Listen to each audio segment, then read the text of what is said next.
Follow Equestria Brotherhood by Knuckle Wolf. Chapter 24 Northward Express. From north and south, the train will take anything. Weapons, ponies, or just about any form of cargo you want. That is, if you're willing to pay the price. Gently the train car moved. The soft sound of the wind racing by. The car hummed as the train sped on. The lights above jingled and shook as the sounds of soft snores echoed quietly in the empty car. Both brothers had their heads rested on the cushions of their seats, sleeping. It was the first time in a while since they had laid down to rest themselves, especially with all that had happened in the last few days. They were more than enjoying their calm rest. Every now and again, a conductor would stroll up and down the car's center aisle to check on the two resting ponies. Sometimes he would just take a seat and rest, or slick back his brown mane before fixing his dark green Legion uniform before moving on to the next car.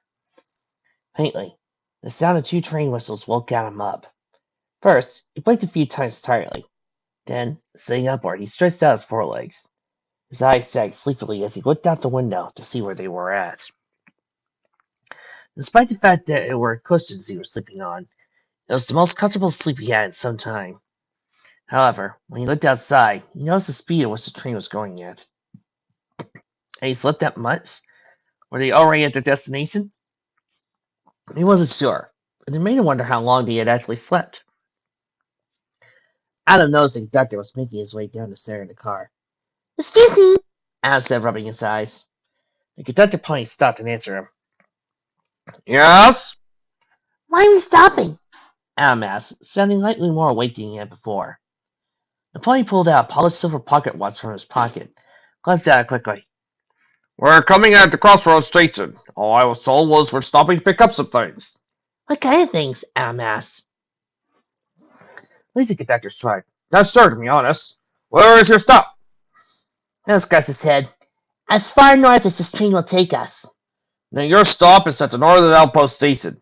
Once we're at the crossroads station, it'll be another few hours before we get to your destination," he answered. Looking once more at his watch, the conductor added, "Will that be all?" Returning to the window, Adam nodded. "Yes, thanks." "You're welcome," the conductor replied, returning to his watch of the train cars. Suddenly, the train had come to an abrupt stop. All the cars jerked forward, causing the lamps above the seats to jiggle and sway.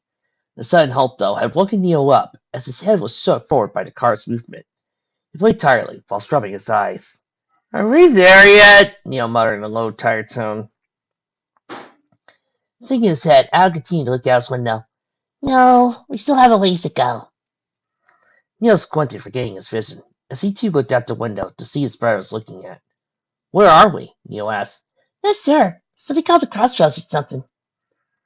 Outside their window was what looked like to be a massive Legion camp. Campfires and green-listed tents, all orderly lined up, covered a small area around the train. Piles of wedding crepes, labeled with chipped red paint, had the words Iron Hammer roughly painted on them. Near the center of the camp were several Legion flags flapping gently. Iron wagons, pulled by ponies clad in thick dark green power armor, hissed and strode across the roads between tents. All the same, Legion soldiers marched rhythmically in groups of 9, rifles at their sides, and a commanding officer at the front, keeping them a well-paced march. One thing that caught both brothers' attention was a larger-looking crane from the old world lifting large boxes onto the train. However, for them to even get a slight glimpse of the machine, they needed to press their faces hard against the dust-covered glass. "Is that a crane?" Adam awed, trying his best to get a better look at their seat. "I think so. But where are they going on the train do we need a crane that large?" Though it was hard to see, Adam could faintly read some of the writing on the massive boxes the crane was lifting. On it was the words, "Special Package," written in the same red paint as the other cargo.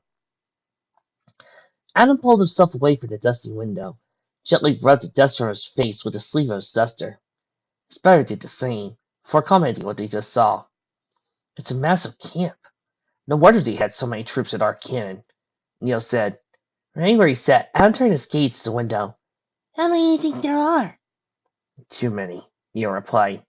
"Heck," he added, "after seeing that out there, I'm surprised the coalition has lasted as long as it has."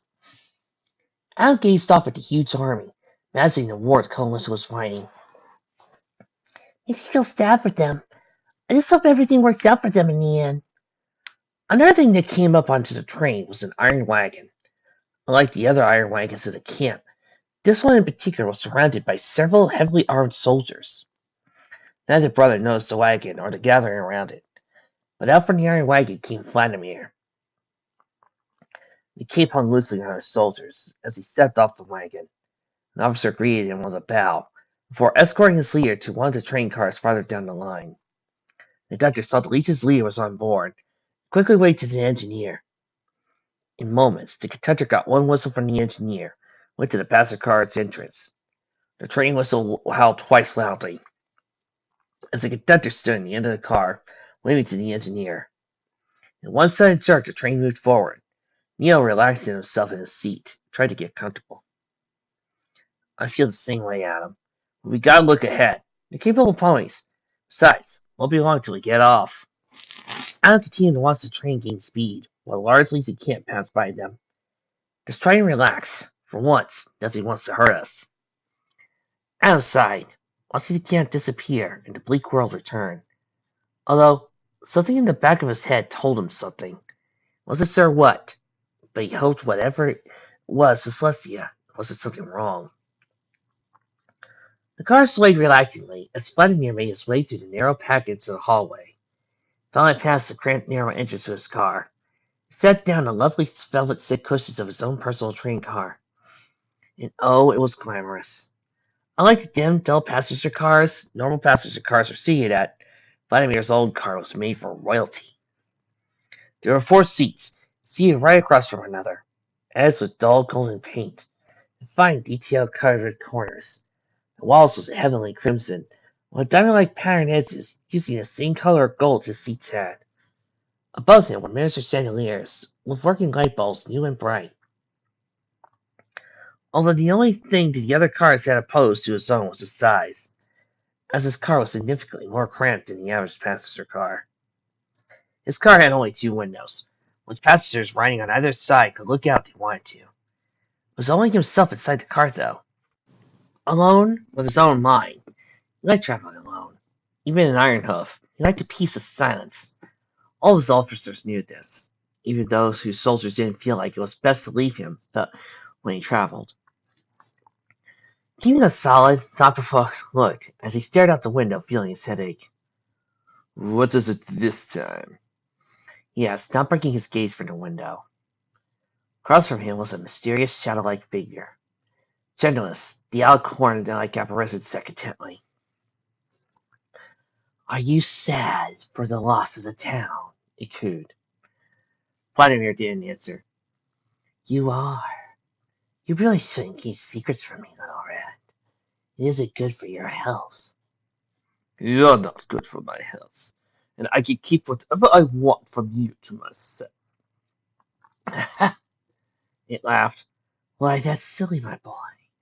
I can't believe I just heard you utter those words. I'm heartbroken." It purred softly to him, resting its foreleg on the edge of the window.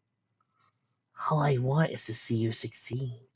Besides, that little town was insubordinate. If I didn't give you so much control, I would make the troops fight each of those escaped rebels and make them kill each other in the ruins of their own town." It purred. "Now, that would be fun. Do you remember those days when we enjoyed killing?" "No!" Vladimir interjected, breathing heavily. Those days are behind me." "Oh, but it was through those days we were able to build all of this," the figure added, pointing to the train he sat in. "I don't have time to argue with you," Vladimir added, taking a metal flask from a pocket in his cape. Just before he took a quick drink from it, the shadow chuckled.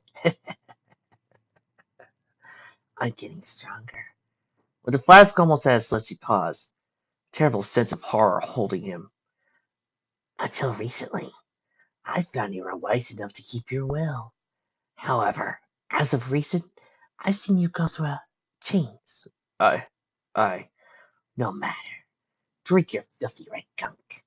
Just know, if you show more weakness in the future, I'll have to step in." Putting the flask to his lips, Vladimir took huge large gulps of the wine.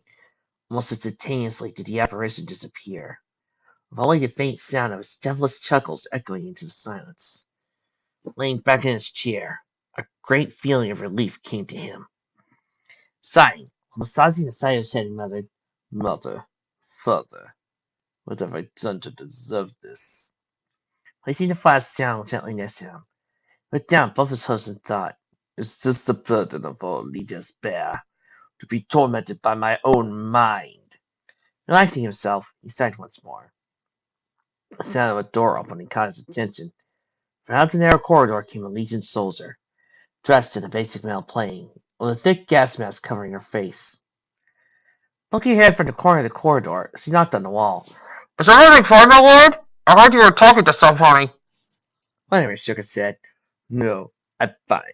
Just leave me be." He finished with missing wave. The soldier bowed slowly. "Farewell. If you need me, I'll be in the next car."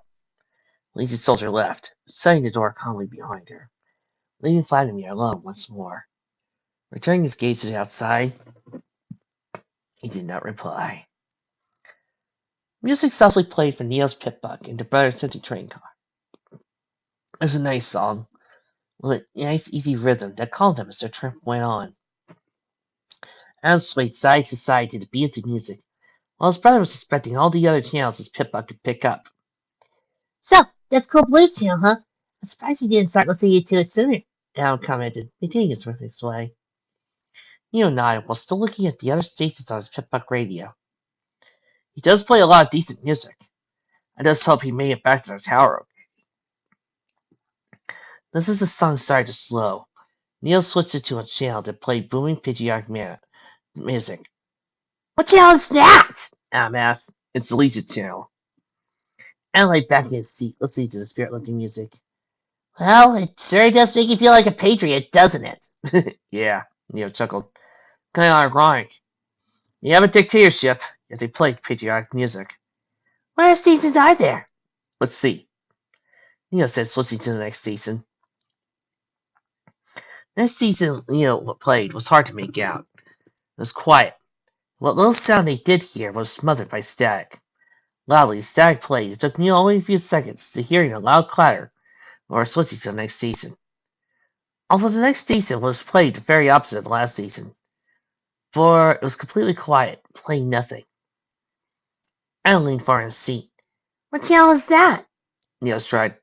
"It says it's CJ.3's channel, but I guess we don't get a very good signal out here." "Mother, could you turn it back to Cool Blue Station?" "Yeah, one sec." Neil responded quickly, switching to radio station. As soon as he had switched the station, a soothing low voice picked up from Neil Pitbuck's radio. "Good afternoon, my professional brothers. It's me, Cool Blue, here to give you the news. First off, my sources are telling me that they found the ruins of Arcan today. That's right, the whole town is burned to the ground. We could thank our local dictatorship for that. So, in respect for their fallen, let's give them a moment of silence." But folks, this terrible news is, ironically enough, got some good news. Turns out some of the population got away. They're out there somewhere, living life. So if you see somebody from our cannon, give them an old pat on the back. They went through a lot. There was a pause from Cold Blue as he spoke. In other news, a pack of ghouls have been spotted outside the northern outpost station. Hopefully, they should move on before supper time. But for all you nice folks in the area, stay alert. No telling which way those things plan to go next. But that's enough for now for a bit. Let's get back to some tunes that Darling Angel Sweet Bell singing Gone with the Sparrows. A new song started to play once Cool Blue stopped speaking. It was a nice tune, with a mare singing to the calming sound of a guitar. Once the song started, though, Neil turned down the volume to speak to his brother. "Isn't that the place the conductor mentioned? You know, our stop?" Adam nodded. "Yeah, it is. But you heard what he said. The school should be gone by the time we're there." Neil realized his seat and sighed revealingly. "You're probably right. It's just I'm used to running and fighting every day." Hills encompassed the landscape as the train steamed onward. Large puffs of white smoke rose from the train's smokestack. Steam hissed from its pistons on its wheels. Old pre-war buildings towered and blasted abutted its hill sides. On one hill, far above the train tracks, was nearly 2 dozen ponies laying low to the ground. Each one of the ponies was clad in tan leather armor and was loaded with plated steel. Almost each one of them had goggles of some sort to protect their eyes from the wind, though those who haven't had bandanas that covered their mouths. A pink mare with a double-striped patch on her left front hoof lay down on her belly, looking down at the tracks from the top of the hill through a pair of binoculars. In the corner of her mouth was a cigarette, half burned out. The yellow stallion, with a single stripe patch, was laying next to her with a rifle at his side. He looked back down at his group and counted the ponies, and wagons they had before returning to the mare's side. Every pony seems ready. Ain't sounded the train yet? So he continued to scan the area along the tracks. No, not yet. The stallion looked down to watch his far leg. Intel said that the train should have left the station already. Where the hell is it? Private. Seameyer scanned the area. Be here all day. Since we haven't seen the train yet, waiting another hour here won't kill you. The stallion sighed, holding his gun closer to him. Is it true, though? Did the Legion finally manage to get predators from down south? Yep, she had. Based on what else is seen, we've been told they're going to use them to protect our hammer, wherever that may be. She got out a few large puffs of smoke and blew it off into the wind. That's the other reason we're here. That train is bringing supplies to our hammer. You'll find out where it is, bring the coalition that much closer to bringing down the Legion. The stallion didn't reply. Instead, he went back to helping her scan the tracks for the train. For a moment, his ear twitched, and a few others later twitched again, followed by the distant sound of a train's whistle. He felt the excitement build within him. He noticed the mare next to him urgently. I hear it! Quickly, as he listened carefully for the whistle of the train, just as he hoped the whistle would howl loudly. Pulling the binoculars to her eyes, she glanced at the tracks, hoping to find their train. Searching all around the area, she finally found it speeding towards the area. She grinned, putting the binoculars inside her bags. Let's get the others! Can't afford to miss this! She exclaimed, standing up. Then, looking down at all the other coalition soldiers, she yelled, Soldiers of coalition! We've waited this whole day for the moment! There's not an option! For the fate of our own ferryman will depend on the success of this mission. All the troops picked themselves up and continued to listen to her. Just remember where you're supposed to be. We need this to be a quick mission. With a firm nod to the stallion next to her, he responded with his own nod in return. Putting a tin helmet on his head, he marched out to the air coalition soldiers, barking orders as he went. Get your rifles ready! Boarding wagons! Riders get hitched up! We're moving out in 1 minute! Soldiers hurrying around their behind their gear, hitching the rider ponies to the boarding wagons. The coalition officer mayor stood at the top of the hill, looking down at the oncoming train. Raising her hoof in the air, she waited for the right moment to strike. Within moments, the troops had managed to arrange themselves. Some jumped inside their wagons and their weapons ready. The yellow stallion nodded his head as the other coalition troops seized they were ready to strike.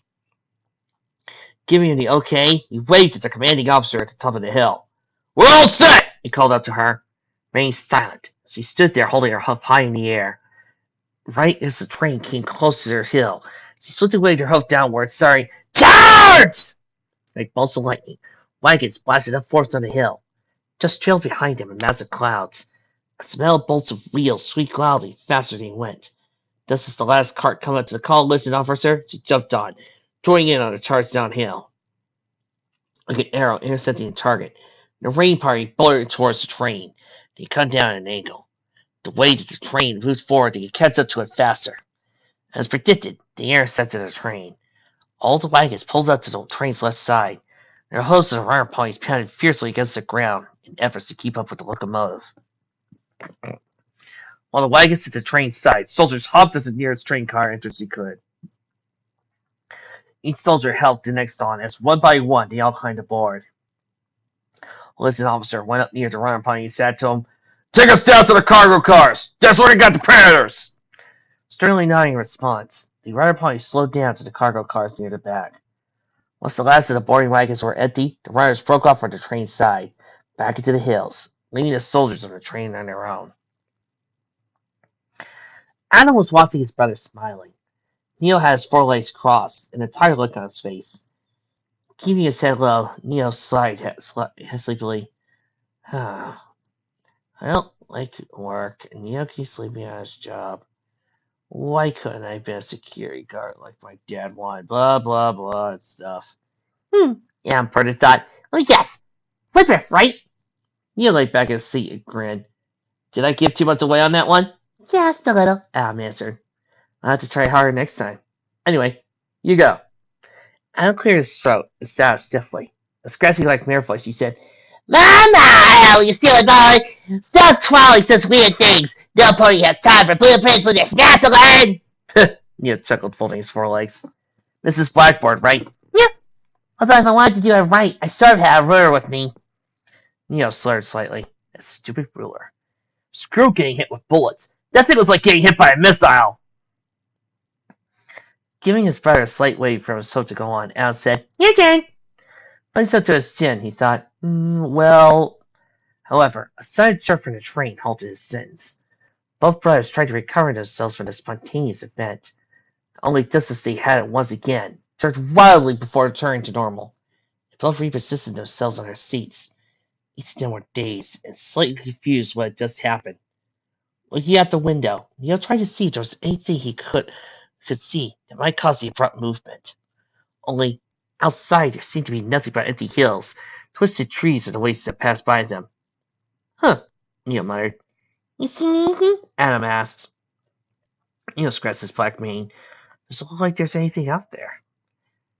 Maybe it was something on the tracks, or just a gust of wind, he suggested. At the back of the car, two Legion soldiers opened the back car in a rush.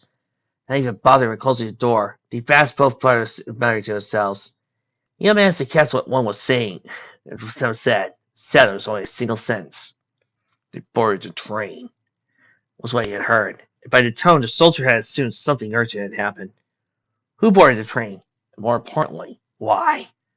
These questions sat around his head as the soldier sped up to the next car. What's that all about? Adam asked, looking over to the door he had dashed to.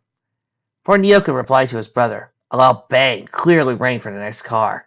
This was followed by several loud more gunshots. The sounds of ponies shouting in pain could be heard from the next car. Neo sat up with his brother, prepared for whatever was in the next train car to come. Getting their weapons out, they got low, took cover behind Adam's seat.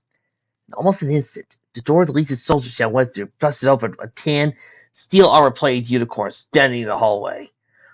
With rifle lifted and gray to the fire, she called out to the whole car, I know you two are here! Drop your weapons and put your hose in the air! Poking his head above the top seat, Neo saw that the pony calling to them was a member of the coalition. Ah, crap! Neo swore. What? It's a coalition soldier. What? But why is he here? I don't know, but being a province guardian right about now would have been perfect for this situation. What are you going to do, brother? Neo thought for a moment about where they were, what their obstacles were. That was, until the coalition soldier reminded them of her present. I say, count out with your hooves up, weapons on the ground! This is your last chance! Neo sighed. Just do as she says. Standing up, they both threw their weapons down the center of the aisle, and sat down in their seats again. Both of them put their hose in the air as they watched the soldier carefully towards their weapons. Good. Don't do anything stupid if you plan to make it out of this alive. We got dozens of more of us on the train. You'll have to eat his name if you get past me. As they approached their guns, the back train door flew open. Two Legion soldiers charged to their car. It didn't take the coalition soldier more than 2 seconds to realize the persistence and take cover. Say it! She swore, diving behind one of the seats. Legion soldiers did not hesitate. With guns blazing, they let loose every round they had at the coalition soldier. Soon, the train car came in a firefight between the coalition soldier and the two legionaries. Bullets flew above them, as both Adam and Neo kept low to the ground. Bullets hit the old chandeliers, shattering them into pieces. The stuffing for the seats sought out for the cushions as bullets flew back and forth.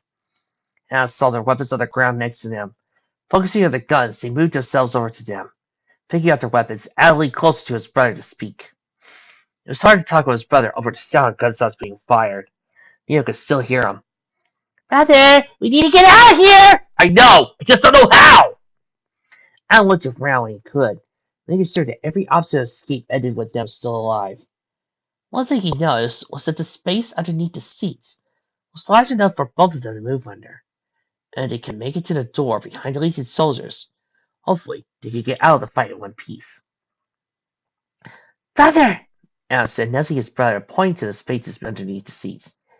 If we could crawl through here, we could probably avoid the oncoming fire above. Not seeing any other options, Neil nodded to him. Lead the way, but be careful. Confidently, Adam smiled and got down to the ground, crawling under the first seat. Not far behind him was his brother, who crawled on his stomach following him. The ground was covered in dust and cushion stuffing. In some places on the ground, glass and bullet casings rolled around where they crawled. It was musty and filthy, but it was one of the few options. They could see the Legion soldiers fighting behind some of the seats from where they were crawling, although, seeing to the fighting most of their attention for the moment. Just as they came to the last pair of seats, the fighting didn't seem to stop. One thing Adam realized when coming to the end of the seats was that they could go through the center aisle to get to the door, helping gain directly to the line of fire. So, getting up from the ground, they took cover behind the last pair of seats. What now? Neo asked, crouching low. Adam had to think for a moment when it hit him. There's no clever way to do it. Diaz had to run and hope nothing hit him. Well, Adam gulped. What is it? We run. Neo had a confused look as he responded to his brother. We run. Yeah, Adam said uncertainly. Are you sure that's what we need to do? Sorry, that, or we wait for more fighting to break out, Adam said. When they slow down to reload, we make a run for it, right? Exactly. Okay, Neo murmured hurriedly to himself. Within moments, the fighting slowed as both the Coalition soldier and the Legion soldiers reloaded. At that moment, Adam galloped quickly to the door to get to the car. Adam's instant dash had taken Neo completely by surprise, as he tumbled and tripped galloping behind him to the door. Just as the fighting started up again, he managed to get past the fighting in their train car, into the small space that divided the train cars. The small area that divided the train cars was just as loud and heart-pounding. Wind rushed by them furiously as the tracks raced below them. From side to side, the train cars moved while chains to the car rattled. Both brothers found it very hard to stay still, for there was little room for both of them. With the trains moving, it became difficult to remain stationary. They knew almost instantly, so Adam decided to go first on the train car. Opening the next train car's door carefully, Adam went inside. Neo followed closely behind him, with his shotgun ready. The next train car was not a passenger car. Instead, it was a wood cargo car. Light peeked in from the cracks of the wooden walls. The whole car creaked uneasily as it moved. One crate stacked up behind it, braided with Ironhammer's name, filled the whole room. They were huge crates, tied down by moldy rope. And as light creeped in from the outside room, it was almost a disoriented mix of blue light and shadows. Adam moved over to one of the crates and knocked on it with a single hoof curiously. What's inside these things?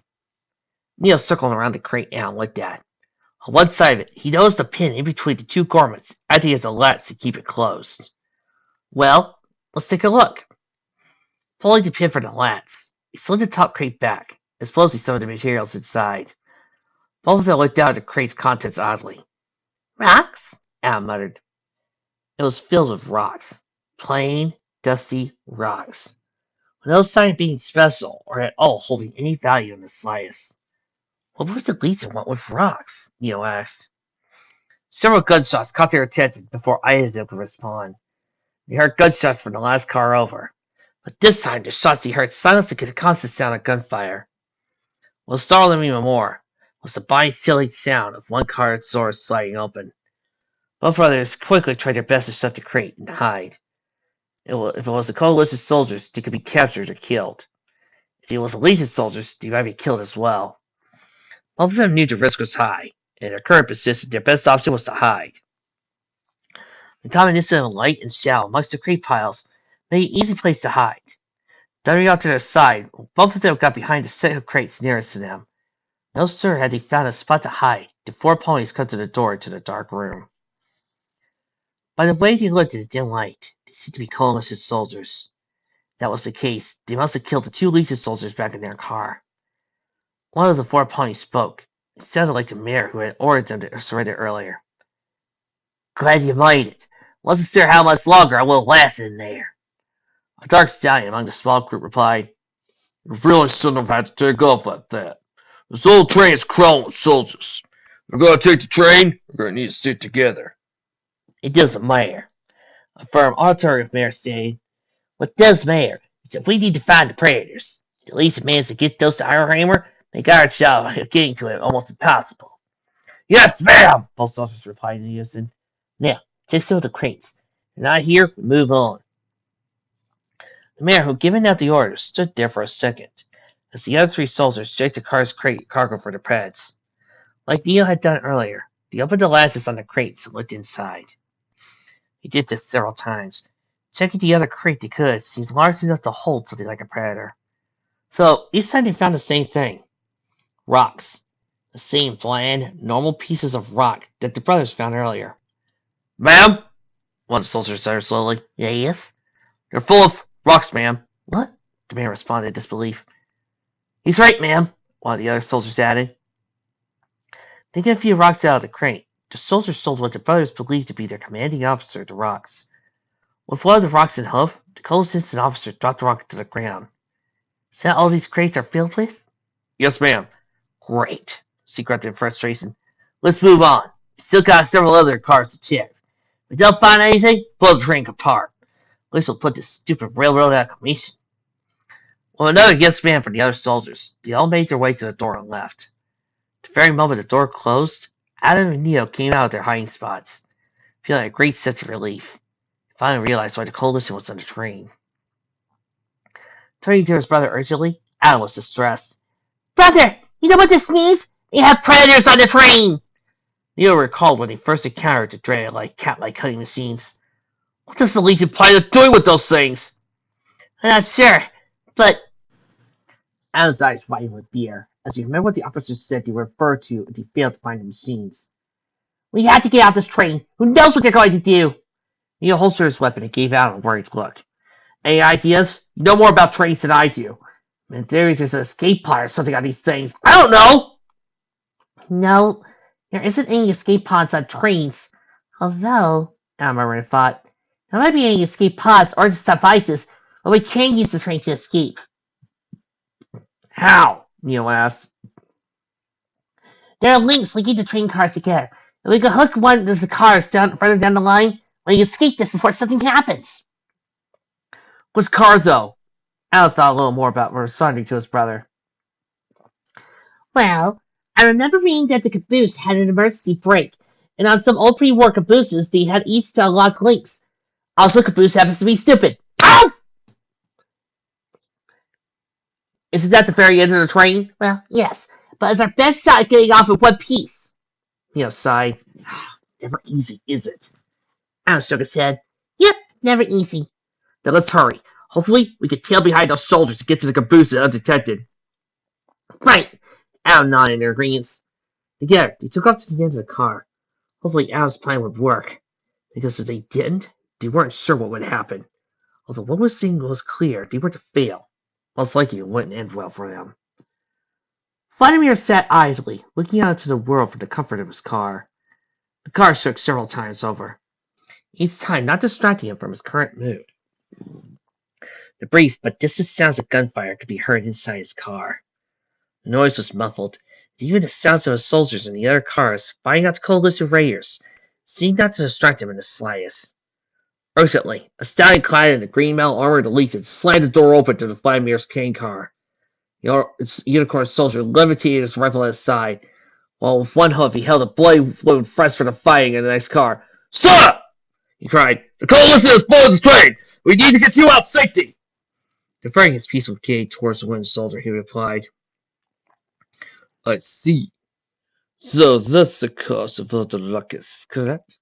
"Yes, sir! We need to remove the fire to the end of the train. I'll call for reinforcements when I can help to take care of the rebels." Remaining completely calm, Vladimir stood up regally from his seat. "Very well. Let us move. But do be quick about it. I was enjoying myself." "Right, sir! As you wit!" Before the soldier could finish, the back of his head erupted into a dozens of bloody pieces, followed by a sound of a shotgun being cocked. There on the ground, in a bloody mess, lay the soldier, As Vladimir stared down the blade in disgust, 3 coalition soldiers stormed inside. All 3 of them stood in a narrow hallway leading out of the car, rifles aiming at his head, guns ready to fire. The coalition soldier who had killed his soldier with a shotgun stood in the middle of the trio grinning. Put your hose over your head, or we'll... Shotgun pony stopped in mid-sentence, realizing who was in front of him. His grin got wider as he stared down Vladimir, who returned a dull, unimpressed expression. Look at what we got ourselves! Tyler himself! Really? I'm gonna enjoy blasting your sour ass across the walls!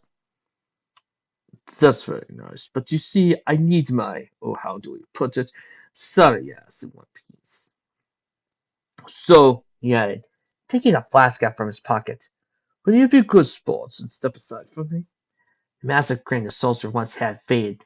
You tried to fuck with us? Cause I ain't gonna listen to your bullshit anymore! Mama boys! Just as the soldier gave the order, Vladimir took a sip from his shiny flask. At that moment, the voice before giggled slightly. The chuckle was followed by Vladimir's horn glowing brightly, surrounded by a magical aura. The very same aura started to glow around the soldier's shotgun. Quickly pulling itself from the pony's side, the shotgun placed the end of its barrel against the soldier's head and fired. Little remained of one's whole head. It happened so quickly the other 2 soldiers stood there petrified. The blood and brains of their companion covered shocked their faces and bodies. Fanning his drink in the flask, he sighed distastefully, realizing what would happen. And, putting it back into his pocket, he stepped up to the frozen soldiers who looked up at him in terror. His voice was low and weak, with an unsettling feeling stirring in his stomach. No, if you would be so kind as to step aside, I would greatly appreciate it. Dropping their guns, the soldiers slumped against the blood-stained walls. He did not respond. Rather, he simply continued walking forward, feeling queasy in his stomach. With slightly more heavy steps, he walked in between them to the next car. Only before he did, he stopped in the doorway. He realized the reaction he had on a soldier left a terrible feeling in his gut. And he didn't know why. Finding it hard to speak at first, he said to the soldiers as sincerely as he could, If I were you, I would find a way to get off this train as soon as possible. After he finished, he moved on to the next car. In the next train car, coalition soldiers stood ready to fight on any more oncoming Legion resistance. There were 5 soldiers, armed with short swords and small firearms. They took cover behind the supply crates they could get behind. An orange stallion with an officer's symbol branded his hand helmet at the end of the room knows who was came through the door. Equestria is going, Open fire! Quickly, Vladimir realized the situation and dove to his side, taking cover behind one of the crates. Bullets rained down on a small little crate. He shot fire. Time for him was running thin. His head was pounding. A little bit of wine he had in his flask was already drank to numb the pain of confronting the previous soldiers. Sitting across from him was a shadow-like figure, legs crossed in a lazy manner. You are weak, it hissed. Shut up, Vladimir growled. I could take over if you wish. It would give you strength. He thought about it for a moment. The more he thought, the stronger the aching pain in his head became. I'm not sure if I can handle it. Oh, come now, little rat. It'll only be for a little while, it persisted to him. It crawled closely to him, wrapping its cold, shadowy foreleg around him. The pain will stop for a little while. Before you realize it, this mess will be over. Vladimir remained silent in thought, as the constant sounds of gunshots rang in his ear. Just make it quick. Smart boy, he chuckled. In an instant it vanished. The pain started to clear from his mind. A feeling of energy and strength came to him. Picking himself up, he kept low against the crate and stuck around the boxes next to him. Once he reached the end of the nearby boxes, he peeked over the corner to see a soldier watching for movement. Vladimir grinned wickedly, keeping his footsteps quiet and quick. Gradually, he moved from box to box, cover to cover, being only a few feet away from the coalition soldier. The soldier in question was a purple earth pony mare, wielding a submachine gun in her mouth. Listening carefully from behind his cover, he could hear them talking to one another. Did we get him? I'm not sure. Go check it out. Remember to be careful, the officer replied. Vladimir heard the sweet clicking jingle from the gun as the soldier reloaded her weapon. And, just as the final click was heard, he knew it was time to strike. Leaping over the crate, he dashed up to her, taking her by surprise. Wrapping his hose around her neck, she gasped in fear. Please, she whimpered, without giving her any chance to speak. He snapped her neck, causing her to drop the gun from her mouth. Across the room, one of the other soldiers heard the commotion and quickly turned to the sound source. Taking cover behind a crate, Vladimir took the weapon the mayor had dropped. He's over there! Shouted a soldier across from him. With the gun levitating in front of him, he took a quick moment to breathe, and, standing up from behind the crate, proceeded to unload the clip of the weapon on the soldier. Bullets flew by his shoulder, the sounds of weapons firing, bullet casing hitting the floor echoed throughout the car. The submachine gun had stolen halfway above ammunition by the time the soldier was shooting and taking over. All the coalition soldiers shouted madly at each other, while they tried to get an idea of what was happening. Vladimir took this to his advantage and dashed across the car to the soldier they had been shooting at. Two of the air coalition soldiers, including the officer, saw him dash like a bullet to the other side of the car. I saw him! North! Look out! He's after you! The officer exclaimed. Coalition soldier Vladimir had been shooting at, whose name he now knew was North, peeked over the top of the corner. Where is he? Yeah, replied in a terrified tone. Terribly frightened by his position, North pulled out a combat knife from his side. The knife in his hoof shook wildly, as fear overcame his body. Vladimir was right next to his crate, carefully glancing over the corner of the box he was behind. He could see the scared soldier. Grinning wickedly, he dashed towards North, the weapon aimed right at his head. Before North had known it, he was staring right at the barrel of the submachine gun. Vladimir didn't give him a moment to guess before he loaded 3 rounds right into his petrified face. All the other soldiers heard the sounds of guns firing. Quick! Move in! Vladimir was almost out of bullets in his gun. So, taking both the combat knife and pistol North had, he waited for the other soldiers to get closer to him. Each step the soldiers took was careful. A mix of terror and anticipation mixed inside of him. And even with their weapons ready and their numbers greater, these feelings were still present.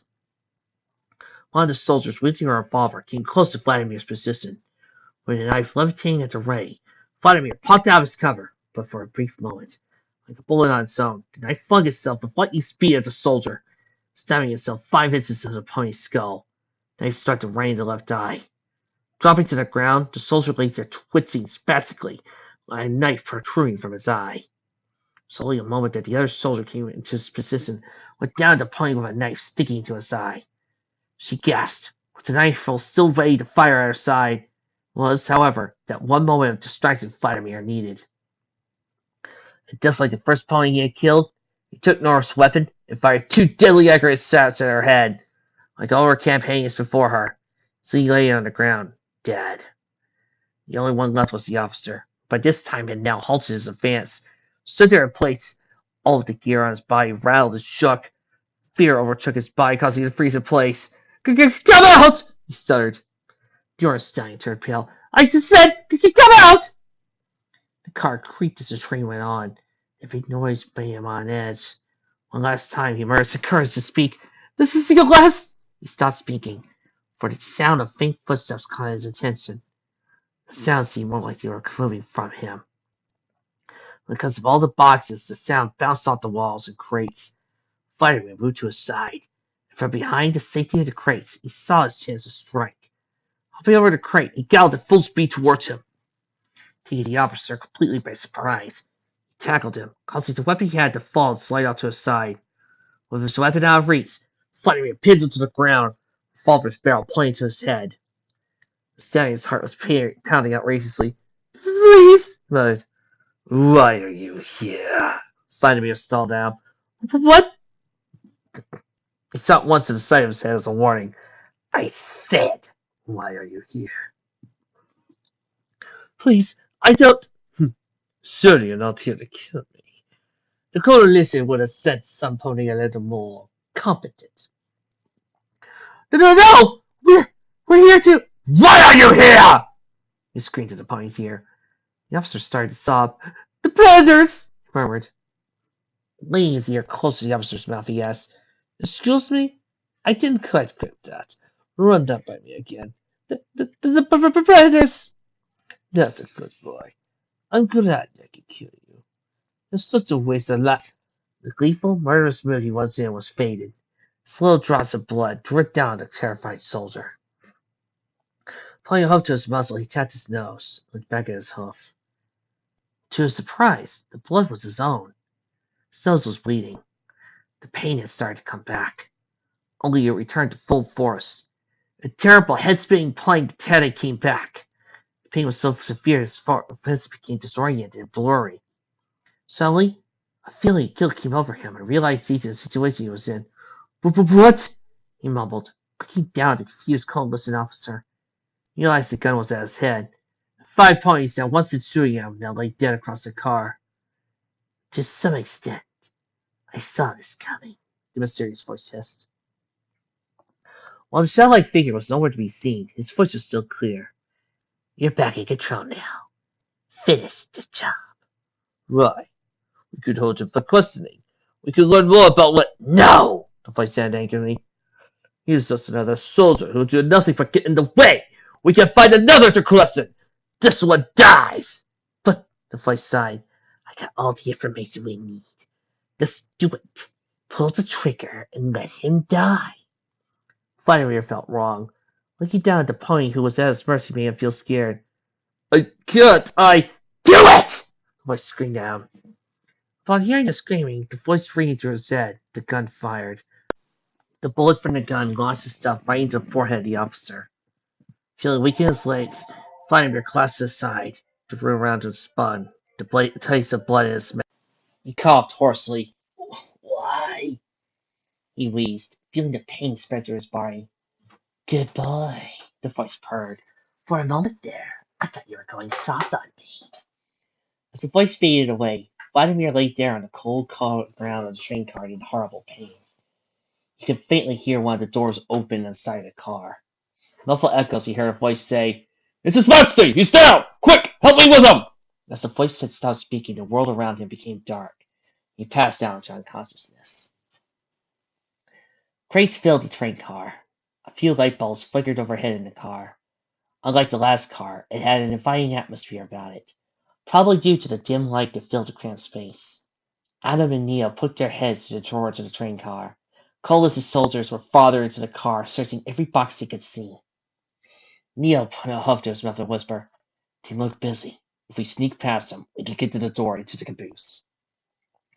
Taking the greatest care, they opened the door. As it opened, the door creaked loudly, sending shivers down their spines. They didn't need the door to be completely open to get through, and it was open enough for both of them to get through. Both of them stepped inside with light steps. Neither of them tried to speak, or mutter even the smallest of noises as they moved through the car. The first of the box was to come large and covered in metal plates. Once they were behind it, Neo put over the top of the box to see what the coalition soldiers were at. It appeared they had covered most of the boxes along the wall. So Neo thought about their position, and a plan sprouted in his mind. Remaining silent, he motioned Adam to peek over the top of him. Adam looked over the top of the box, all the while trying to keep as low as he could. His brother motioned for his hoof to the sides of the walls. By what Adam could see, the way the boxes were stacked and organized, small paths were made between them. Adam pointed to the paths behind the boxes and nodded at his brother. Neo nodded back to him. Adam smiled. It seemed like a good plan, and since the boxes were large, it made the movement that much quicker. Patting Adam softly on the shoulder, Neo crept forward to the side paths made by the boxes. It was slightly more congested than they thought initially. They found that despite the better cover from the soldiers, it was a little more risky. Plates started to come off of the boxes of a few inches, making them almost razor-sharp knives.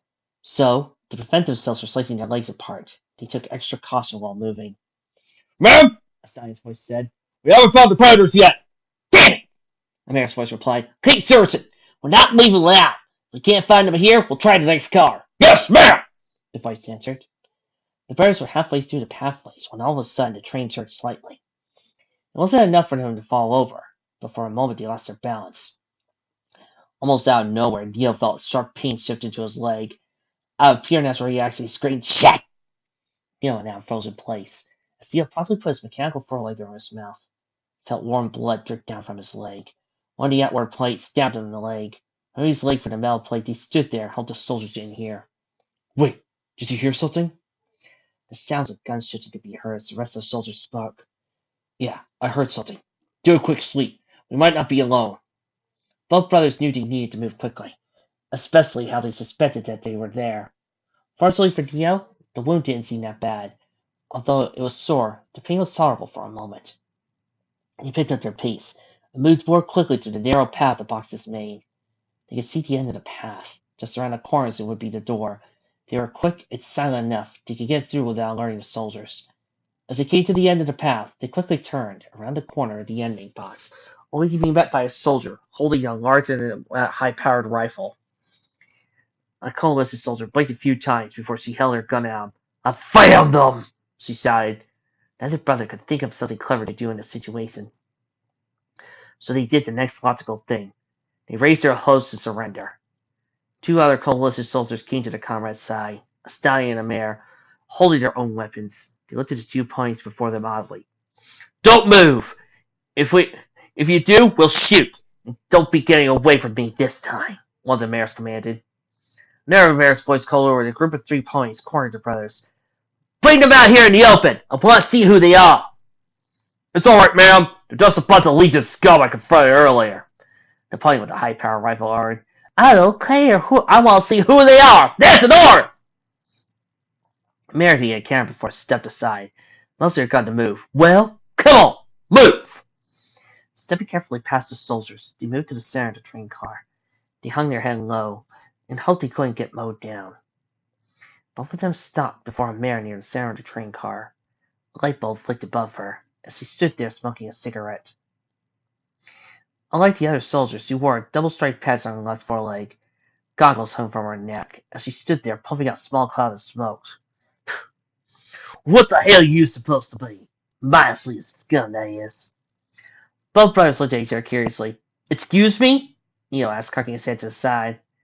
She took the cigarette from her mouth and tinted slightly, letting the burned excess part of her cigarette fall off. I said, what the hell are you two supposed to be? You don't look like spies. Because if you are, then you're fucking horrible ones. You don't look like lazy trash either. Even though Wizard over there says different. Taking a deep breath with a cigarette in her mouth, she blew a huge cloud of smoke at the 2 brothers. Their eyes watered, they coughed, smelling the strong smoke. Well, ask you this again, she said, opening the door. What the hell are you? We're passengers.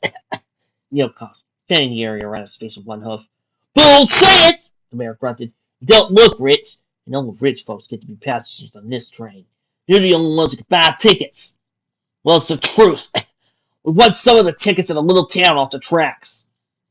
She raised an eyebrow, turned her gaze to the duster she wore. Where did you get these? She muttered, poking out his duster. The dusters? Adam asked. No! The pink floppy hats y'all wearing! Of course I mean the fucking dusters! They had to think hard about the next response. But the way things had looked, she seemed to only get more annoyed every second they stood there. So, Neil thought of something that might seem to get him out of this mess. They were given to us, Neil answered. By who? Those are genuine provincial guardian attire. You're telling me some poet gave them to you? Neil knew if he told her they had been province guardians, she wouldn't believe them. They had earned their dusters, but to get him and his brother out alive, they had to say otherwise. Lucy gave them to us.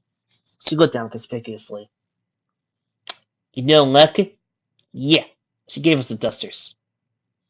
Huh, then you don't mind answering a question, then. Shoot. What's her favorite thing she owns? This should be easy if you know her. She snickered around. Adam scratched the mane for a moment. I know that was his favorite. I always thought she treated her gun in the wagon the same. The officer's face turned sour. Ah, fuck. What do you want us to do with them, ma'am? The coalition soldier asked. She gave him a dismissing wave with her hoof. Just let them go. These 2 aren't worth shooting. All the other soldiers just looked at each other, uncertain of her orders' legitimacy. Let them go, ma'am? The coalition officer flicked her old cigarette to the side, pulled a brand new one from her pocket. Are you deaf or stupid? What did I just say? They saluted. Yes, ma'am! Taking a lighter, she lit the end of the cigarette. You two are lucky how Lucy's favors. If you didn't know her and I wasn't dead to her, I would have shot your asses there. Just don't go around sneaking around us again. We'll shoot you. Stepping aside, the soldiers made way for Ham and Neil to get to the door. Though before leaving, both brothers looked puzzled at each other. Neil made a note to remember who she was. That way, when they met Lucy again, they could see what kind of favors she did for her. Cautiously moving back, they kept themselves facing the intimidating mare. Okay, thanks, muttered Am uncertainly. Nearing the door, there was a loud clatter coming from the other side of the car. At first, it was muffled, but second by second it grew louder. Within moments, it was clear. The sound was that of several Legion soldiers stampeding towards the car the coalition soldiers were. Pulling out a gun from her holster and taking cover behind a metal plate crate, coalition officer faced the door in the other car. "We got company!" she announced. Instantly, all the other soldiers jumped behind the nearest thing they could use as cover. Only thing left in the open were the two brothers, who at the moment found it best to keep going the door in the opposite direction of the noise. The door at the end of the train car busted open, and as the Legion officer and soldiers raced in. He didn't hesitate to start firing, however. They themselves were met with loud gunshots of the coalition soldiers' guns. Bullets flew back and forth, smashing and shattering the framing on their crates. Adam and Neil ducked, dodged, and avoided the bullets that flew past their heads and bodies. Hurrying as quickly as they could move to the door, they threw it open and slammed it behind them. The small glass window and the thin wood did little to stop the bullets from bursting through the door. And, to better avoid the oncoming fire, they placed their backs firmly against the wall to the next to the door. On opposite sides of the door, they seemed to be safe from the incoming shots fired by the Legion soldiers. The wind blew fiercely in the middle section of the train car. If they moved forward, they could just go through the train car's next door. That, though, would mean potentially being shot by the bullets coming through the door. "Adam!" Neil shouted loudly over the loud wind. "What? What do we do now? I'm thinking! What? I said I'm thinking!" "Oh, okay, take your time." Adam thought about it. The best logical answer was to get to the next car. It'd be risky, but he believed he could do it. "We're going to get onto that next car!" Neil raised the hook to his ear. "What?" "I said we're going to have to get to the next—" Adam stopped speaking altogether, as the Legion soldier opened the door to the next car. For a moment, the continuous stream of gunfire seemed to have subsided. Only the three ponies stood there, staring at each other in surprise. The Unicorn Legion soldier pulled up his rifle to fire, only to have Adam push him back and close the door. Once again, the Legion soldier pulled open the door, like he had done the first time. Adam pushed it back inside the train car and closed it once more. By now, the sounds of many Legion soldiers could be heard. It was unclear to what they were saying. Both brothers knew they were pissed, and ready to blow the door open next to them. Now for both cars, the Legion soldiers encased them. The coalition soldiers in the previous car. Adam had to think. Within moments, the Legion soldiers stormed through the front door to get to them. Looking around their environment, he saw a metal ladder led up to the top of the car. "Brother, we need to climb the ladder." "What?" Adam rolled his eyes in frustration. "We need to climb the ladder!" he had this time, pointing to the ladder. Neil glanced at the ladder and understood what his plan was. Dying back to him, Adam started first up the ladder to the top of the train car. Neil followed him, and as he did, slight twinges of fear rolled around his stomach. Adam reached up to the top of the ladder and looked across the flat train cars. They were dull gray metal, and each of the tops seemed to be worn down. Placing one hoof, then the other on top of the train car roof, he crawled to the top of the train car. The breeze was significantly stronger than that of the breeze before.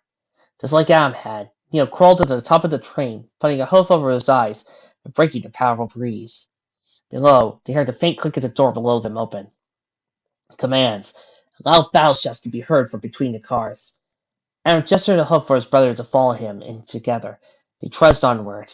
Both moved at a good pace, keeping one hoof in front of their faces to break the wind. The dusters flapped and waved wildly. Adam decided that he might need both hooves for the trip along the tongue of the car. So, taking the goggles from around his neck, he placed them over his eyes. With both hooves free, he picked up his pace. Neil struggled to keep up, but as he did, he noticed another pony wanted to catch up to them. From between the cars, 3 Legion soldiers climbed the ladder up to the car with them. Like Adam, they wore protective goggles shielding their eyes from the wind. Coming to the end of the first car, they leapt over the small divide. Neil checked behind him, and slowly but surely, the 3 Legion soldiers were on their tails. Neil noticed this and dropped a hoof he used as a windbreak to pick up the speed of the movement. Though his eyes watered profusely, he He had to use both hooves to move as they were going to get away from the pursuers. Adam, too, looked behind him. Panic raced through his mind as the soldiers pulled out their weapons and began firing at them. Due to the high winds and moving cars, it made their shots sporadic and random. Neil levitated his shotgun and shot downwind of them. It slowed them down, as with each shot he fired, at least his soldiers dodged his shots. Together, they came to the end of the next car and swiftly jumped over it. Now, moving as fast as they could on the train cops, they dashed to the end of the train. It was incredibly hard for Neil to see, for only a small blue fuzzy object was the only thing he could make out. This following at him, he relied on him and his axes to get to the end. Just before they reached the end in the semi-last car, Adam made sure his brother was ready to jump across. With confirming nods to each other, they jumped across. The lazy soldiers were getting on them. Now only a few feet from them, they reloaded their weapons in preparation to fire. Looking back one more time, Adam noticed a large metal beam that bare several rusted train signs on it come up from the tops of the train car. Urging his brother to move faster, he rushed to the end of the car, steel beam only seconds away, from sweeping everything off the top of the train. But the fight was few, and after letting his brother go down the ladder first, Adam jumped down and ducked. Overhead, the beam slipped across the top of the train cars, taking Legion's soldiers who were falling with them and with it. Adam sighed in relief and wiped his brow before climbing down the ladder. Together, the brothers entered the next car, taking utmost caution. Neil levitated his shotgun closely. As they opened the next door, they were taken aback by a horrifying sight. The train car they were entering had a narrow hallway, leading to one of the nicest cars he had seen all day. In said hallway, there were two bodies. By his hand, steel-plated armor. It was clear one was a coalition soldier, and the next one bared the green-plated armor of Legion. But the more grueling fact of the matter, both parties had their heads blown clear hot across the walls. Closing the door behind them, Neil holstered his weapon. They both tried to respect the dead ponies that stepped over their bodies. Both of them inspected the beautifully decorated interior of the car. It had a wonderful red cushions and majestic, shiny golden edged wallpaper, and a sparkling chandelier above them illuminating the car. Adam pointed to the end of the regal car. Just past that door, it's a caboose. At least it should be. Neil continued to admire the fine details of the car in awe. What are you supposed to use this car for? Royalty, maybe? Adam answered. Interesting. Neil added. Adam opened the door at the end of the car. Cold wind rushed inside. Come on, brother, Adam said, holding the door open for his older brother. Neil stepped through the door into the divided section, separating the caboose from the fancy train car. Each stepped to the caboose's side and glanced down the link holding the train together. Adam and Neil stared at it curiously. So, Neil hummed loudly, looking at his brother. So what? Adam replied, trying to speak over the sound of the wind. Neil shrugged. How do we unlinkify the caboose? Adam returned to the train car's link. Adam found it hard to respond. To be honest, I don't really know. Neil's jaw hit the floor in shock. What? I thought you were the train guru or something! Hey, I might know a lot about trains, but I don't know everything. Neil sighed and inspected the link that held the two cars together. Maybe that little chain thing there has something to do with it. Adam saw the little chain his brother mentioned, and connected to the car was the bar that linking the link together. Adam's eyes lit up. That's it! Or it should be. Neil shrugged. Let's see. Maybe it is. Right, Adam agreed, taking the chain in his mouth. Let's try and pull it out. Our levitating cells can't handle the force.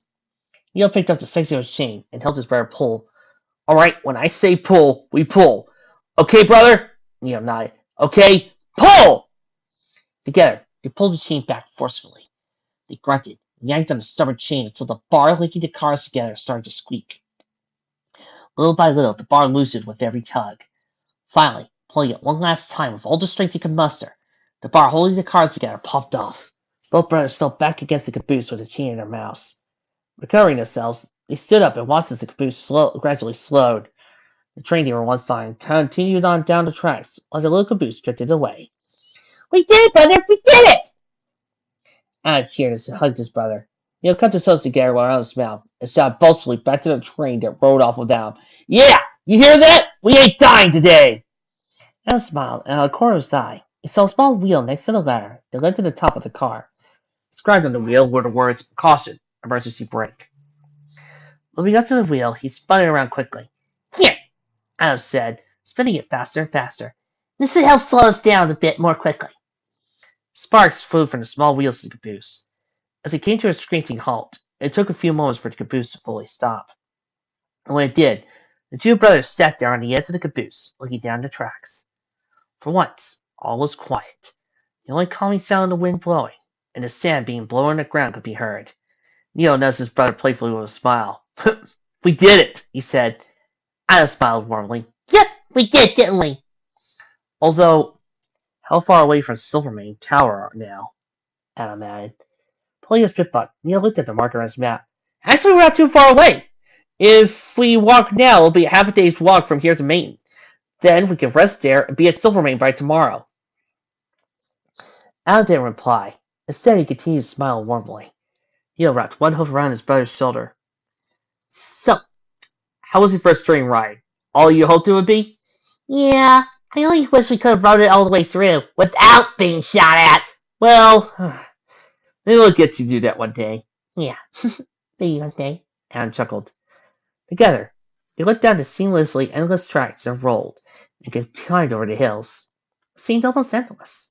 Even with all that had gone on, just sitting there, appreciating Terrence's coming was reassuring, because soon they would move on. But before they did, they wanted to enjoy the fact they were alive. The road goes ever, ever on, my friend. Sorry. Vladimir was spread out lazily along a green cushioned seat along the side of a refreshment car. Across from him, a bartender counted to his counters with a dust rag in his hoof. Bottles of small tables lined the sides of the car on the other side of him. A dark green ceiling with stars painted filled the space above them. Like most of the other cars, chandeliers with light bulbs rattled and shook gently as the train swayed ever so slightly. A unicorn officer stood attentively at his side while he relaxed on his seat. Levitating closely to Vladimir, the soldier had a silver tray with a fresh bottle of red wine waiting for him. Glass in hoof, Vladimir tipped his drink towards the soldier, who promptly filled the glass halfway. Taking a few sips from the glass, a lazy officer with a cap bearing a single white star in front of him. It was a blue stallion with a silver beard and a sword at his side. "Are you feeling better, my lord?" the officer asked. Vladimir took a sip from his glass. "Yes, much better, Lieutenant." "Very good, sir. I'm just happy we found you in time." Gulping down more of the wine, he motioned his glass to the soldier next to him. "Yes. After that total ordeal I went through, I'm surprised I didn't die." "It would be terrible to think if that was the case, my lord. Just be careful it did not turn out that way." He looked down at his drink regretfully. In his voice, a faint hint of hesitation could be heard. "Yes. Let's be thankful of my good fortune." The door at the end of the car opened, and marching out stiffly came a Legion officer. Like the other officer before Vladimir, he had a cap with a single star. Only down at his side was a large combat rifle. Brushing his orange fur on his neck tirely, he stepped to the Vladimir and saluted. "Your Majesty, permission to give my report, sir," he solemnly asked. Vladimir huffed tiredly. Vladimir gave him permission to speak. "Sir, we had captured the last group of rebels that had boarded the train." "Ooh," Vladimir muttered curiously. "Yes, sir. 2 were killed in the fighting when we were on our way to retrieve you. Near the end of the train, though, we encountered the last group. 2 of the colonist's soldiers died during our counterattack. Unfortunately, the last group was quickly outnumbered when we had troops trapped them from both sides of the car." "How many did we capture?" "3, my lord. 1 who we believed to be the captain, and 2 others who had explosives and radios on them." "Can you bring them in now? I would like to talk to them." Bowing his head slightly to Vladimir, the orange-coated officer motioned for one of the soldiers to bring in the prisoners. Through the door at the end of the car came stumbling, locked tightly together by chains, the last members of the coalition boarding party. Side by side, they lined up in front of the Legion Emperor. Cuts, bruises, and scars covered their beaten bodies. Vladimir sat up in his seat, although as he did, an aching soreness festered throughout his head each time he moved at all. "Kneel before His Majesty!" the Blue Legion officer commanded. Mary the male smirked at the officer behind her pink mane. "I don't kneel to cowards," she sneered. Taking at the edge of his rifle, the orange-coated officer hit her, and her other 2 companions behind her forelegs. Grunting in pain, all 3 of them kneeled to Vladimir, who looked down on them. But the pink coalition officer in the middle looked back at him with contempt. "Rise!" he said, keeping his gaze on the pink mare. No, Vladimir said, taking a few sips of his wine. Who are you? And minus coming from the predators, what was your mission? Hell, we don't even care anymore. If it pisses out the Legion, we do it. Mayor chuckled. One of the officers rose his rifle to beat the mayor. Why, you! I'll beat you for talking to his majesty that way! Just before he did, Vladimir raised his hoof, halting the officer's accents. Please, Triam, let us speak freely. I want to hear what he has to say. Vladimir could feel the soreness in his head as he spoke. I'll ask you again. What was your mission? Two other soldiers shook slightly, and sight of the Legion's emperors sent a terrifying feeling down their spines. Turning his attention to the quivering soldiers next to her, he addressed them and said, Do you know how many Legion's laws you've broken today? Hmm? Do you? They didn't respond. You know, each one of those crimes is easily punishable by removal of a limb, castration, or even death. The best part is that I can easily let one of my officers punish you now. Because blood, while difficult to get out the carpet, can be clean. But you limb, you see, without a protege and a magic around, you won't be able to get that limb back. That is something you can't quite fix as easily as one could clean a carpet. When I see myself in a seat, Vladimir continued. I was just faced with death by your people, and I am not in the best of moods right now. So here's the deal. You say something I find remotely informative. You get to keep your balls. And for the fine lady over there, she gets to keep her legs. Tipping the glass toward them, he said, What do you say? Do we have a deal? All but the mayor continued to shiver in fear, not giving so much as a glance. Vladimir sighed. This is very frustrating. Do you know that? Another soldier came through the door urgently and saluting, he said stiffly, Sir, I have news! Vladimir turned to him. I was in the middle of something. Make it quick. The caboose is gone, sir. Giving the soldier an odd glare, he said, What? It's gone? Are the predators still on the train? Yes, sir. They're still on the train. However, the caboose is gone. Vladimir sighed in frustration. This is fantastic. Lieutenant, at some point go back for it once we arrive at the crossroads station. The Blue Legion officer named Trey bowed. Yes, sir, it will be done. Good. Pointing to the soldier and informed him of the caboose, he turned his attention to him. As for you, Runoff, I'm sure you have something that needs to be done. The soldier saluted him and went back the way he came, massaging the side of his head with one hoof. Vladimir moaned and feeling the pain ache in his head. Returning to the points in front of him, he added, Sadly, I just can't control what might happen if I let my officers do what they wish. You may not come back out with all of your legs. Maybe one of you might even lose a horn. I'm just not sure. One of the legions pulled out a sword and ran the tip across the soldier's body. Both colorless soldiers breathed heavily in fear for their lives. Because my officers could be very creative when it comes to pain. The tip of the sword came to the pony's neck. Vladimir ejected. But there is a chance you could walk out of here with everything. You could go back to your friends, your lovers, or whatever you have back home. All I ask is simple information. Seizing his sword, the officer stepped back from the coalescent soldier. Now, look up at me, Vladimir commanded calmly. Only the two coalition soldiers looked down. Good, he cooed sweetly. What was this mission of yours again? First, the two soldiers found it hard to speak. Sweat ran down their pale coats as the nervous heat gathered under their bow-war armor. We came for the predators, the soldier on the left answered. Yes, and what else? Sorry, it was not to murder me. No, we came just for them, the soldier replied.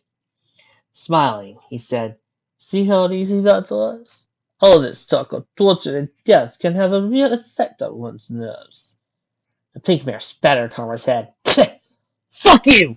We'll got away with it too if you fucking pussies didn't get up on me!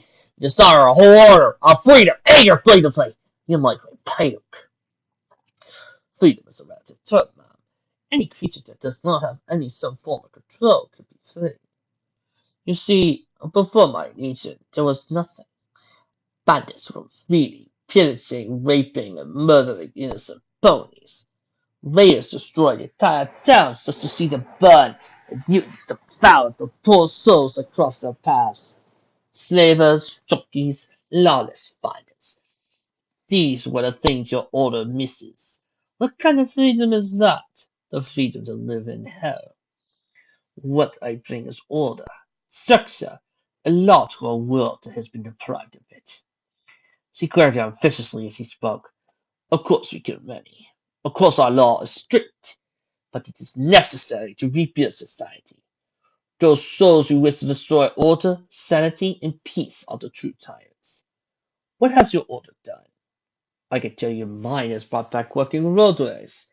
3 trains are fully out functioning in the province, and towns are protected from raiders.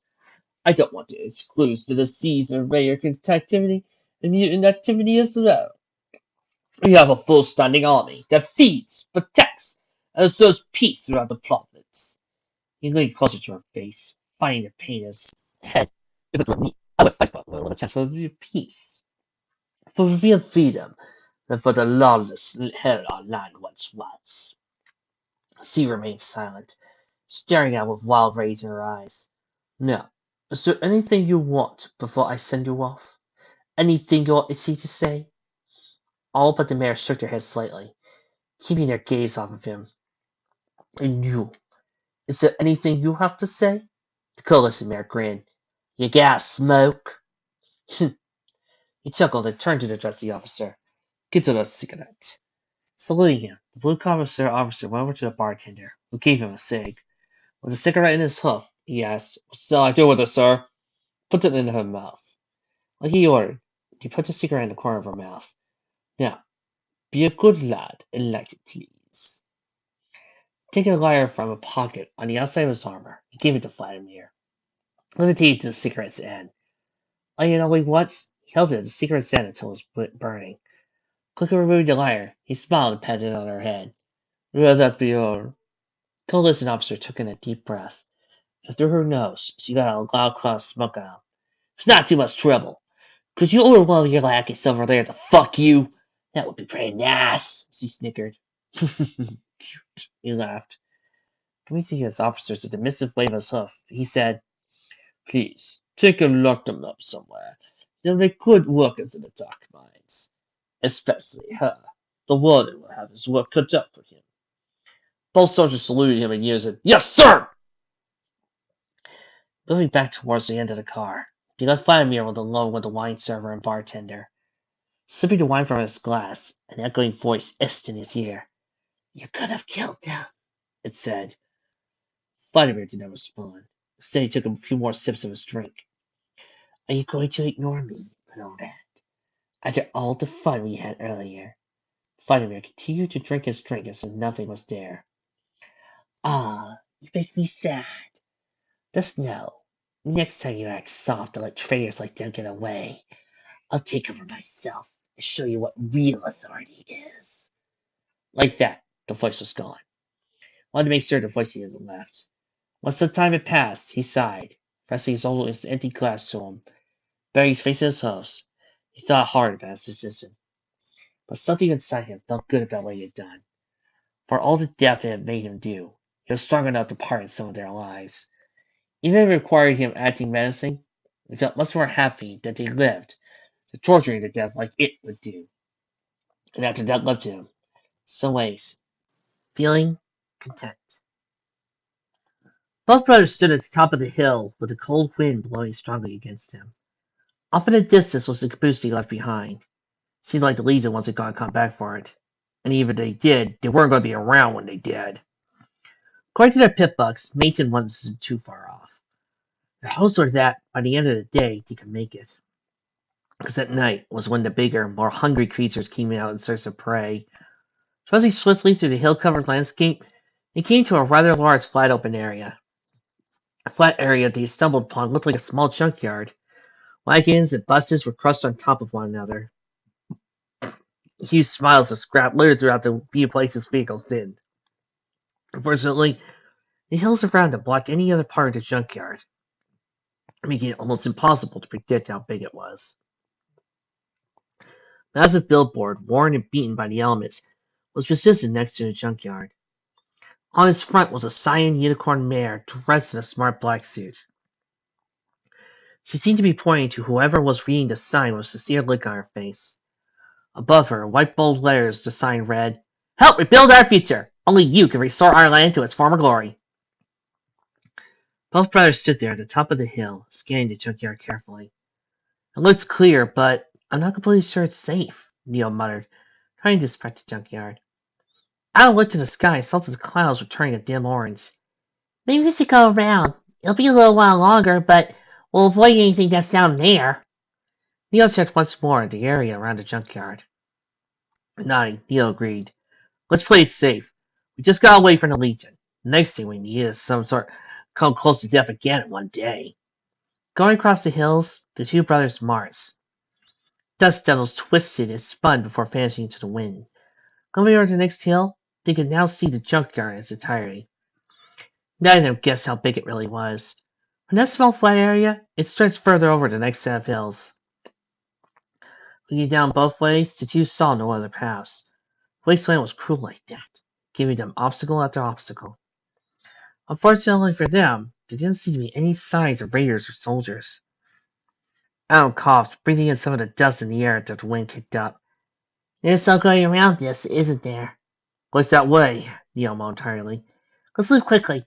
If we can get through before it gets too dark, we don't have to worry about anything." Adam didn't reply. He was exhausted. Carefully maneuvering their way down the hill, they came to the junkyard. Walls of rusted steel vehicles were piled high. Tools, trash, and a whole plethora of different scrap covered most of the ground. In huge heaps, it sat weathered by time and elements. The buyers referred back to their pit bugs, as it was their only eyes in a maze of junk. Twisting and turning, they trotted down to the junkyard, sometimes hopping over old concrete providers, or pushing loose dangling metal out of their way. By the time they got through a majority of the maze, they had had enough. Their minds were dull and their hooves sluggish. As they walked on, something perked their ears up, and sent a bone-chilling sensation throughout their bodies. It was a loud screech, not the kind a pony would make, but the sound of a bloodthirsty animal. Turning sharply to the sound's source, there, standing alongside 15 others, was a ghoul. It was glowing a pale green color. Flesh and tendons were exposed, dripping green fluid from its wounds. The other ghouls in the herd were zombie-like in physical appearance. Clothes torn or ripped apart hung loosely from their scrawny bodies, while they too were covered in rotting flesh. Once again, a loud screech came from a cowering ghoul and danced towards them. Each panted heavily with every footstep. Memories of the ground level at Iron House City came rushing back to him. With panic and adrenaline pumping through their veins, the brothers ran. "Run out! Run!" Neo shouted, running away from the herd. Tripping, stumbling, and running, the ghouls were all fixated on catching them. There was sweat running down their brows as it seemed that the ghouls had started to come closely to them. It was clear the pursuers wouldn't stop, even if it meant tripping, bumping, or shoving the other members of the herd to get them quicker. Neil and Al searched the surroundings and found a broken bus split in half could slow them down, making a dash towards their only hope. They climbed inside and hurried to the end of the bus. Opening the pulling door, they jumped through it inside of the bus. The ghouls at the first found it hard to maneuver through such a small, consecrated spot. Even the bus didn't help them before they shoved and trampled the others in their herd, yet passed the obstacle quickly. Both of the brothers continued to run until they came to a dead end of the junkyard. The hills around them were blocked off by huge walls of medical vehicles. The only other path they could use to escape was near the ghoul herd, making them trapped. The ghouls still had their sights set on them, and, with time running out, both Adam and Nia pulled out their weapons, imitating them closely. Fear overtook all other emotions in their minds. "Brother?" Adam asked worriedly. "What are we going to do?" Neil gulped, pausing the ghouls speak closer to him. "We do what we can. Stay close to me and don't let them get a hold on you." A glowing ghoul that screeched earlier took the lead as the first ghouls in front of the herd as it came 10 feet away. A huge noise boomed off the walls of scrap. The noise was followed by a head of a ghoul being blown to pieces. All of the ghouls stopped, turned their head in the direction of the noise. There, on top of the hill, was a pony.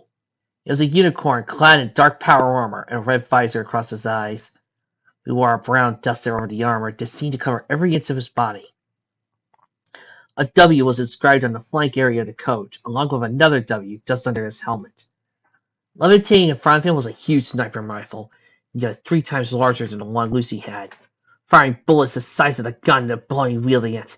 Like several more shots out, 4 of the ghouls in their herd had their heads explode in a cloud of red mist. Screaming dementedly, they charged for him. Each step the ghouls took toward him was another kill for the armored pony. Finally, the remainder of their herd reached him. Jumping, they tackled him. With vigorous voice, the other pony shoved him off only to buck him in the back and curb stomped those that had pulled over. Pulling a large Python revolver from a side holster, he shot each ghoul that came out with deadly accuracy. He started walking toward the brothers, shooting, killing each ghoul that came up to him. When he had run out of ammo for his weapon, he holstered it, fought hoof to hoof with the remaining ghouls. Unlike before, it looked like he struggled fighting with the ghouls who was only his hoofs. Mad creatures bit, scratched, and pounded on him. Neo and Adam felt that this pony had helped them. Whether or not the pony meant to harm them, or after the ghouls were gone, were irrelevant, because deep down inside, it was the right thing to help him. Pointing his shotgun to the few ghouls left, Neo began shooting the few ghouls that surrounded the armored pony. Adam did the same, using VATS to get the best shots of the million ponies. One by one, the creatures fell dead, until none remained. Both brothers panted tiredly as the pony recovering himself stood up. Neo approached him cautiously with his weapon ready to fire. Are you okay? The pony picked up a sniper and folded it in half. Neither Adam or Neo had seen a sniper folded in half before. Then again, Adam found it intriguing and motivated the rifle to be more compact. The metal-clad pony dusted himself down. Voice was low, firm and metallic. Affirmative. I am functioning properly. Why did you help us? Adam asked with the same amount of caution as his brother. The pony just stood there. It was hard to read what he was thinking due to the helmet and visor that covered his head. I owe Lucky. Her orders have become my main priority. Protect brothers that were described as white coat, black mane, province guardian. Smaller pony, blue coat, brown mane, province guardian. Neil raised his eyebrow at him. So Lucy sent you to protect us? Affirmative, he answered. That makes you our ally, correct? Adam asked. Affirmative. Neil stepped forward, expecting the pony in front of him. How did you find us? Have you been stalking us or something? Freelancer Guardian reports identified 2 ponies leaving a caboose and moving towards Mayton. Adam's eyes grew wide. Are you a freelancer Guardian? The stallion nodded once. Affirmative. While taking his eyes off the pony for a moment, Neil put his weapon away carefully. Can you get us to Mayton safely? Affirmative. I can escort you safely to the settlement of Mayton. Gesturing a hoof for him to move on, Neil said, Lead on, but don't think for a second of taking my eyes off of you. Order confirmed, the stallion said, turning away from them. Follow me. Adam approached his brother and whispered to him in a cautious tone of voice. Brother, should we trust this guy? He just came out of nowhere. We know nothing about him. Neil pulled his puck bunk and showed out on the screen. Looks like he's going to the ranks of Mayton. Don't worry, I don't trust him. Like I said, I won't take my eyes off of him. Adam felt unsure about the situation, and a troubling feeling irked himself at the bottom of his stomach. All right, we'll just have to be careful, Dad. Neil smiled at his brother. Don't worry, just be ready to draw him if he shows any sign of suspicious behavior. Adam continued to walk at his brother's side, remaining silent. He said, You need to be ready to draw on the armored pony, even if the stallion had helped them. Neil trotted up closer to the eye of the stallion. If we're going to go to Mayton together, at the very least, I would like to know your name. Neil bumped to the stallion as he stopped abruptly. Then, turning his head to Neil, he said, Wester. I am called Wester. Footnote. Level up. New perk. Circle of stats. 2 skills that have less than 5 points now go up by 2 each. Footnote. Level up. New perk. Handsome Jack. Barring increase +2, as well as charisma by 2.